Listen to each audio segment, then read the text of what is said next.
현대의 Z자형 팬터그래프는 공학의 경이로운 기술입니다. 여러분은 그것이 얼마나 매끄럽게 펼쳐지고 가공선에서 전력을 모으는지를 볼 수 있습니다. 팬터그래프를 접었다 펴는 동안 집전기 헤드가 수평이 아닌 경우 어떤 일이 일어나는지 관찰해 보겠습니다. 현대 팬터그래프의 이 중요한 우수함을 더 잘 이해하기 위해 이 축소된 데모를 살펴봅시다. 수직기 헤드는 이 상완과 연결됩니다.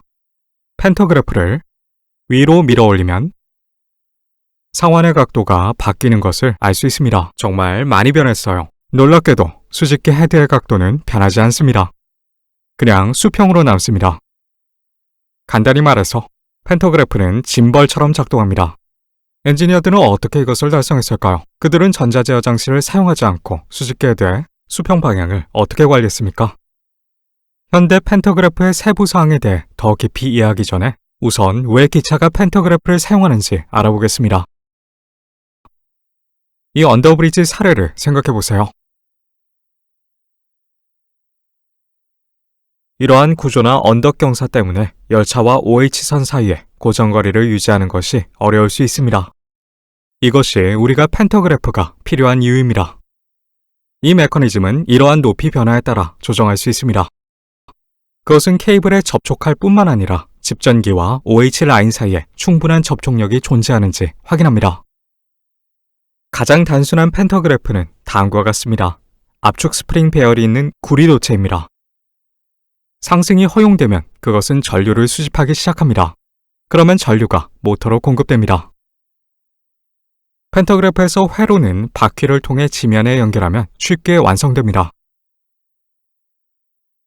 하지만 이 간단한 수직기는 측면의 안정성이 부족하기 때문에 쉽게 고장날 것입니다.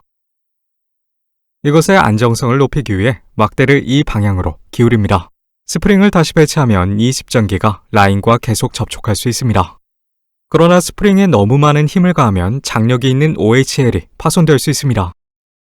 이 스프링 힘의 균형을 맞추기 위해 로프를 사용하여 집전기를 다른 방향으로 묶습니다. 이 방법은 집전기의 균형을 완벽하게 잡습니다. 정확한 배치를 위해 홈이 있는 구리 헤드를 부착할 수 있습니다. 트롤리 막대 집전기라고 불리는 이 전류 집전기 디자인 아이디어는 프랭크 제이 스프렉에 의해 처음으로 발명되었습니다. 이 집전기는 열차의 지속적인 운행으로 인해 마모가 불가피합니다. 규칙적인 마찰로 인해 겨우 2-3주 후에 이 홈 헤드가 부러질 수 있습니다. 이 문제를 극복하기 위해 철도 엔지니어들은 헤드의 길이를 늘렸고 헤드의 직각을 유지했습니다. 이제 가공선에 기발한 혁신을 생각해 보십시오. 케이블의 지그재그 패턴입니다. 라인은 이 집전기 헤드의 전체 길이에서 미끄러지도록 배열됩니다. 따라서 집전기 헤드의 접촉 면적이 지속적으로 변화하여 헤드의 마모와 파손이 크게 느려집니다. 그러나 이제 가공선은 마모 및 손상을 겪을 수 있습니다. 이는 그림과 같이 탄소 스트립을 도입하여 관리할 수 있습니다. 이 변형된 디자인은 시간당 35에서 100km의 증가된 속도에서도 매끄럽게 실행될 수 있습니다. 이 디자인은 추가적인 측면 경적과 함께 활 집전기라고 불립니다. 이 영상의 마지막 부분에서 이 경적들의 용도에 대해 알아보겠습니다. 속도가 증가함에 따라 이 설계의 주요 단점 중 하나는 공기 저항과 진동입니다. 이 설계에서 아래 공기의 입자들이 가야 하는 복잡한 경로를 볼 수 있습니다. 이 경우 순하향력이 발생하며 접촉은 느슨해집니다. 이 시각에 보이는 소용돌이도 진동을 일으킵니다. 이러한 문제들을 극복하기 위해 1903년 존 큐 브라운은 팬터그래프라고 불리는 집전 장치의 디자인에 특허를 냈습니다. 이 메커니즘의 중간에 보이는 스프링은 압축되어 있습니다. 스프링이 해제되면 팬터그래프의 높이를 줄이려고 시도합니다. 공합 피스톤의 출력 운동은 이런 식으로 메커니즘에 연결되어 운전자가 공기압을 증가시키면 메커니즘의 높이가 증가합니다. 운전자는 라인의 장력을 관찰하여 공기압을 높이거나 낮추기로 결정합니다. 이렇게 하면 운전자는 팬터그래프가 항상 OHL에 밀착되어 있는지 확인할 수 있습니다. 여기서 팬터그래프 본체를 통해 현재 경로를 볼 수 있습니다. 이 대칭적인 눈물방울 디자인은 진동 문제를 해결하고 공기 저항을 상당히 줄여줍니다. 또한 이러한 대칭 설계를 통해 집전기 헤드가 항상 수평이 되도록 합니다. 그러나 두 팔의 팬터그래프는 부피가 크고 무겁기 때문에 올리고 내리는데 상당한 힘이 필요합니다. 이 문제를 해결하기 위해 루이스 파이블리시는 새로운 기술인 외팔 팬터그래프를 소개했습니다. 이 팬터그래프의 주요 부분은 여기에 표시되어 있습니다. 작동 중에 상완의 각도가 변하는 것을 볼 수 있으며 이 장치의 가장 중요한 부분인 집전기 헤드가 이 상완에 연결됩니다. 시연에서 보았던 것처럼 집전기 헤드는 상완에 연결되어 있어도 완벽하게 수평을 유지합니다. 이제 이 놀라운 발명의 비밀을 탐구해 봅시다. 이 팬터그래프의 아랫부분이 친숙해 보입니까? 이것은 4개의 막대 배열입니다. 이 녹색 막대를 시계 방향으로 돌리면 노란색 작은 막대가 어떻게 되는지 관찰해 보십시오.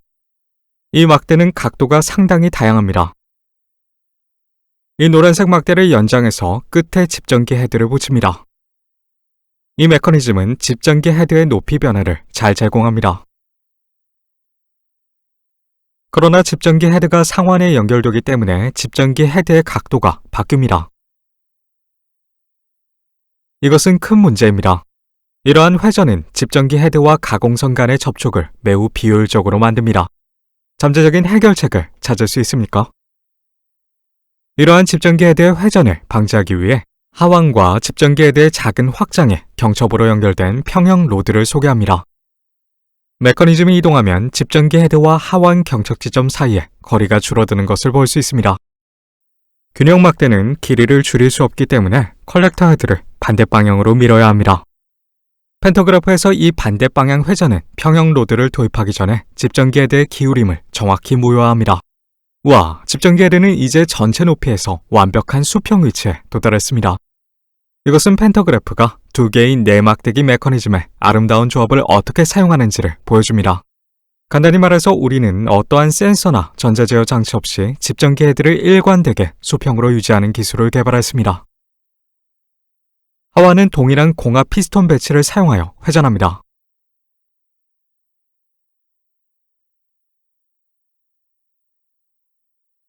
팬터그래프를 내리거나 분리해야 하는 경우 열차는 높은 가속도로 인해 몇 킬로미터 동안 자유운행을 계속할 것입니다. 이제 우리가 그 전에 이 영상에서 제기했던 흥미로운 질문으로 돌아가겠습니다. 이 경적들은 열차가 궤도를 바꿀 때 매우 유용합니다. 궤도 전환 중에는 팬터그래프가 가공선도 전환해야 합니다. 이 애니메이션에서는 경적이 가공선 간의 원활한 전환에 어떻게 도움이 되는지를 볼 수 있습니다. 그렇지 않으면 선이 집전기 헤드 아래 고착될 수 있습니다. 팬터그래프의 전압은 약 25,000V입니다. 따라서 이 고전압에서 열차의 금속 차체를 분리하기 위해 전기 저항이 높은 절연체가 사용됩니다. 그것은 또한 팬터그래프에 좋은 기계적 지지력을 제공합니다. 훌륭하죠? 우리는 이제 팬터그래프 디자인을 완료했습니다. 여러분은 팬터그래프가 대부분 엔진 후면에 연결되어 있는 것을 보신 적 있으실 겁니다. 이 간단한 변경으로 공기 역학적 항력이 상당히 감소합니다. 그 이유는 경계층 효과 때문입니다. 차체의 속도 분포를 살펴보세요. 팬터그래프가 엔진 전면에 연결된 경우 그것은 고속 공기에 맞서 움직여야 합니다. 그러나 엔진 후면의 팬터그래프는 경계층 내부에 잠겨있기 때문에 공기 속도가 훨씬 더 낮아지는 것을 볼 수 있습니다. 이렇게 하면 항력이 확실히 줄어듭니다. 여러분은 왜 2개의 팬터그래프가 기차 엔진 위에 설치되는지에 대해 생각해 본 적이 있나요? 저속에서 열차는 팬터그래프 하나로 운행할 수 있습니다. 그러나 시속 150km 이상의 속도에서는 단일 팬터그래프 열차가 큰 문제를 일으킵니다. 팬터그래프가 하나만 설치되어 있고 열차가 고속으로 역방향으로 주행하고 있다고 가정합시다. 여기서도 공기역학이 악역입니다. 소용돌이를 일으키고 열차의 항력을 증가시킵니다.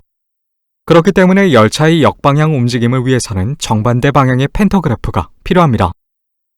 이 영상을 재밌게 보셨으면 합니다. 시청해주셔서 감사합니다. 다음에 또 만나요.